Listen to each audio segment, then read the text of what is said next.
வணக்கம் மக்களே, welcome to the பென்சர் show. இன்னைக்கு ஷோல நம்ம பார்க்க போகிறது டாமினிக் அப்படின்ற படத்தோட ரிவ்யூ. இந்த படம் பார்த்தீங்கன்னா பிரைமில் அவைலபிளாக இருக்குது, அதுவும் தமிழ் டப்பிங்கோட அவைலபிளாக இருக்குது. இந்த படம் சுமார் ரத்தம் தெறிக்க ஒரு ஆக்ஷன் த்ரில்லர் மூவி அப்படின்னே சொல்லலாம்.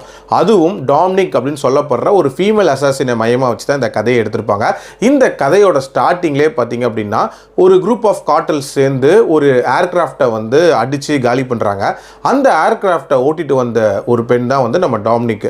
அவள் இறந்து போயிட்டா அப்படின்னு சொல்லிட்டு இவங்க வந்து பார்க்குறாங்க. பட் அவள் எந்திரிச்சு இவங்களை சர மாதிரியாக தாக்குறா. இன்ஃபேக்ட் அவங்கள காலி பண்ணிடுறா அப்படின்னே சொல்லலாம். காலி பண்ணதுக்கு அப்புறமாட்டு ஊருக்குள்ளே போகிறா. அப்போ வந்து ஒரு போலீஸ் ஆஃபீஸரை சந்திக்கிறா. அந்த போலீஸ் ஆஃபீஸருக்கு ஒரு மிகப்பெரிய ஃபேமிலி இருக்குது. அந்த ஃபேமிலிக்குள்ளே இவளையும் சேர்த்துக்கிறாங்க. அண்ட் இவங்க ரெண்டு பேருக்குள்ள ஒரு விதமான ஃபிசிக்கல் ரிலேஷன்ஷிப் அப்படின்றது ஏற்படுது. அந்த ஊரை பொறுத்த வரைக்கும் ட்ரக் கார்ட்டல் எவ்வளோக்கு அவ்வளோ டேஞ்சரஸோ அதை விட டேஞ்சரஸ் வந்து போலீஸ் ஆஃபீஸர்ஸ். ஸோ நம்ம ஹீரோவோட கூட வேலை பார்க்குற போலீஸ் ஆஃபீஸர்ஸே நிறைய கிரைம்ஸ் பண்ணுவாங்க. அதை ஒரு கட்டத்தில் வந்து நம்ம ஹீரோ வெளிப்படுத்த நினைக்கிறாரு. ஸோ இதனால நம்ம ஹீரோக்கு என்ன ஆகுது, அண்ட் ஹீரோவோட ஃபேமிலியை நம்ம டாமினிக் காப்பாற்றினாங்களா, அண்ட் டுவர்ட்ஸ் தி எண்ட் என்ன ஆகுதுன்ற மாதிரி நிறைய விஷயங்களை சொல்லக்கூடிய ஒரு படம் தான் இந்த படம். எனக்கு இந்த படத்தில் பிடிச்ச விஷயம் ஒரு பவர்ஃபுல்லான ஃபீமேல் அசாசின் கேரக்டராக அந்த டாமினிக்கை கிரியேட் பண்ணது அப்படின்னே சொல்லலாம்.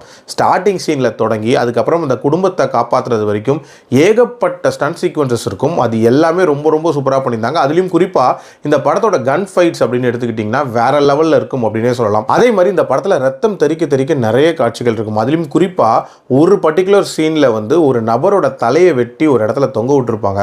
அந்த சீன்லாம் ஒரு மாதிரி பயங்கர டெரிஃபிக்காக இருந்துச்சு அப்படின்னே சொல்லலாம். அது யாரோடதுங்கிறத நான் சொல்ல மாட்டேன், படம் பார்க்கும்போது உங்களுக்கே தெரியும். பட் ஸ்டில் அந்த காட்சியெல்லாம் பயங்கர ராவாக எடுத்திருந்தாங்க. அது மட்டும் இல்லாமல் ஏகப்பட்ட பிளட் ஷெட் அப்படின்றது இந்த படத்தில் இருக்க தான் செஞ்சிச்சு. அண்ட் இந்த படத்தில் எதிர்பாராத உயிரிழப்புகள் அப்படின்றது டுவர்ட்ஸ் தி எண்ட் வரைக்கும் இருந்துகிட்டே இருந்துச்சு அப்படின்னே சொல்லலாம்.